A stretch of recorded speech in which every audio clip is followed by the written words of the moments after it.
Hello, everyone, and welcome to this focused and clinically important lecture on metabolism of galactose. I am Dr. Muzamil Liaqat Ali, Assistant Professor of Biochemistry. Today, we will study the complete pathway of galactose metabolism, its integration with the glucose metabolism, and the serious inborn errors of metabolism that arise when this pathway is defective. Galactose metabolism is particularly relevant to neonatologists and pediatricians because classical galactosemia is a life-threatening but treatable condition that presents in the very first few weeks of life. Mastery of this topic will help you understand why we screen newborns for galactosemia and why prompt dietary intervention can prevent cataracts, liver failure, and mental retardation. So let's proceed systematically with clear biochemical mechanisms and strong clinical correlations.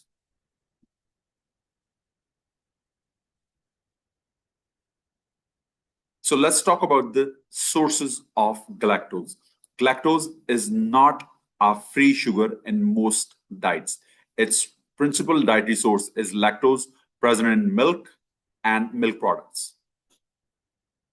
Intestinal mucosal cells contain the enzyme lactase, that is beta-galactosidase, which hydrolyzes lactose into galactose and glucose. Galactose is also produced endogenously from the lysosomal degradation of the glycoproteins and glycolipids. And furthermore, congenital lactase deficiency or the acquired lactase deficiency, commonly in many adult populations, leads to lactose intolerance, but the galactose released is still metabolized normally unless there is a defect in the subsequent pathway.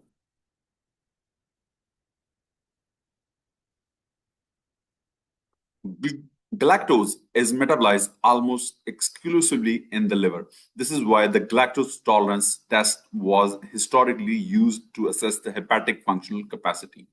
Once inside the hepatocytes, galactose is activated to UDP-Galactose, which serve as activator or active donor of the galactose units in all synthetic reactions. So UDP-Galactose is essential for the formation of lactose in the mammary glands and glycosome in glycans, glycoprotein, cerebrosides, and glycolipids. So let's proceed with the galactose metabolism, the step one. The very first step is the phosphorylation of the galactose, as galactose plus ATP leads to the formation of the galactose 1-phosphate and ADP molecule that is catalyzed by the enzyme galactokinase. This is an ATP-dependent trapping reaction similar to the hexokinase and glucokinase in glucose metabolism. So the deficiency of galactokinase is one of the milder disorders of the galactose metabolism. We will discuss it later in great detail, right? So next is the step 2, that is galactose 1-phosphate uridyl transferase. That is rate limiting enzyme. This is the most important and rate limiting step of the pathway. So galactose 1-phosphate plus the UDP glucose leads to the formation of UDP galactose plus the glucose 1-phosphate that is catalyzed by the enzyme galactose 1-phosphate uridyl transferase, that is GALT. This reaction allows galactose to enter the mainstream of the glucose metabolism. And furthermore, deficiency of this enzyme causes classical galactosemia, the most severe and common form of the galactosemia.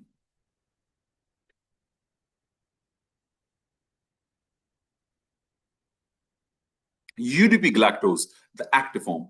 The UDP-Galactose is the biologically active form of the galactose. It donates galactose residues during the synthesis of lactose in the lactating mammary gland, galactosome in glycans, the GAGs, glycoproteins, cerebrosides, and glycolipids. So defects in the UDP-Galactose formation impairs the synthesis of these complex molecules, contributing to the multi-system involvement seen in the galactosemia. So next is the step 3, that is epimerase reaction. UDP galactose converted to UDP glucose molecule catalyzed by the UDP hexose 4 epimerase that requires NAD plus as a cofactor. So this reversible reaction allows galactose carbon to be fully channelized into glucose metabolism. And furthermore, galactose is not an essential nutrient in the diet because UDP glucose can be converted back to UDP galactose by the same epimerase when the body needs it. So galactose is channelized to glucose metabolism because of the epimerase reaction. Galactose is ultimately metabolized through the glycolytic pathway. This explains why patients with the galactosemia can still utilize glucose normally but accumulate toxic galactose metabolites when lactose is ingested. Next is the step 4, alternate pathway, that is by the pyrophosphorylase enzyme. This is the minor alternate pathway that becomes active only after 4 to 5 years of age. That the reaction is galactose 1-phosphate plus the UTP molecule leads to the formation of UDP galactose plus the pyrophosphate molecule, right? The PPI that is catalyzed by the galactose 1-phosphate pyrophosphorylase enzyme. This explains why some symptoms of the galactosemia may improve with the age in certain patients. So as you can see on your screen, this shows the summary diagram of the galactose metabolism, right? That shows the complete pathway diagram on your screens, right? So overflow, that observe the flow of the conversion of the molecule. Galactose leads to galactose 1-phosphate formation by the enzyme galactokinase. That leads to the formation of UDP galactose. Ultimately, the UDP glucose molecule is formed by the action of epimerase, and ultimately that leads to the glucose 1-phosphate, and ultimately the glucose 6-phosphate molecule is produced, and that enters to the glycolysis reaction, right? So what about the side reactions? Aldose reductase converts excessive galactose to galactitol, the galactitol molecule responsible for the cataract formation. And the UDP galactose is used for the synthesis of lactose, GAGs, glycoproteins, and glycolipids. So this diagram is high yield, so memorize it for exams and clinical reasoning.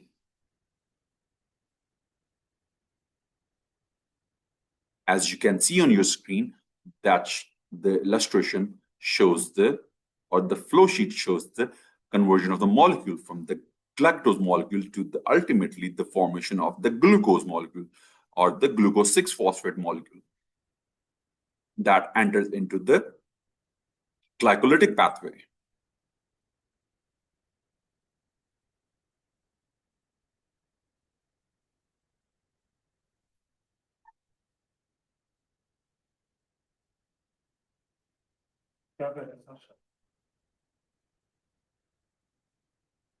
So next is the salient features of the classical galactosemia. Because of the enzymatic block, galactose 1-phosphate accumulates in the liver. This inhibits the galactokinase and glycogen phosphorylase. Galactose cannot be converted to glucose, and the high galactose stimulates insulin secretion that leads to the hypoglycemia. So what about the clinical manifestation of the galactosemia? The symptoms may include the hepatomegaly, jaundice, and impaired bilirubin conjugation. So severe mental retardation due to the accumulation of the galactose and galactose 1-phosphate in the brain, and the galactosemia, that is the high blood galactose levels, and galactosuria, that the levels of the galactose molecule or the galactose level in the urine are on a higher side. So without treatment, it can enter the liver, it can lead to liver failure, sepsis, and the death.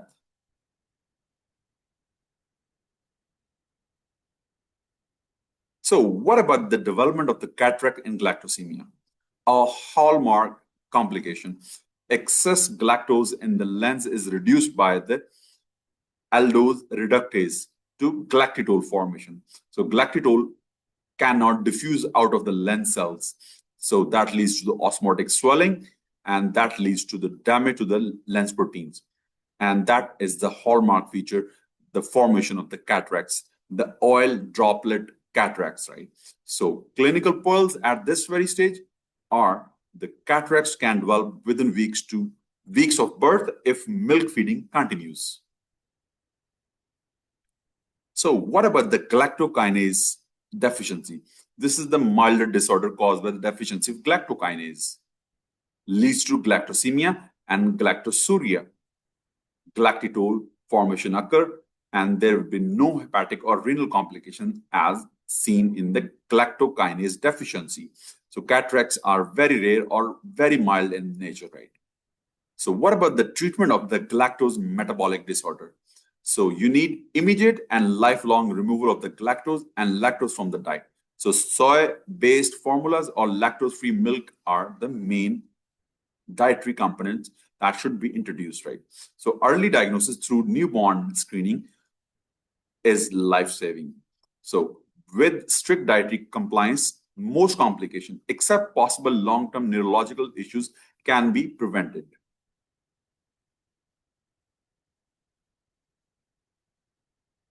So we have now completed a comprehensive and clinically oriented discussion of galactose metabolism from its dietary source and enzymatic pathway to the devastating consequences of its inborn errors.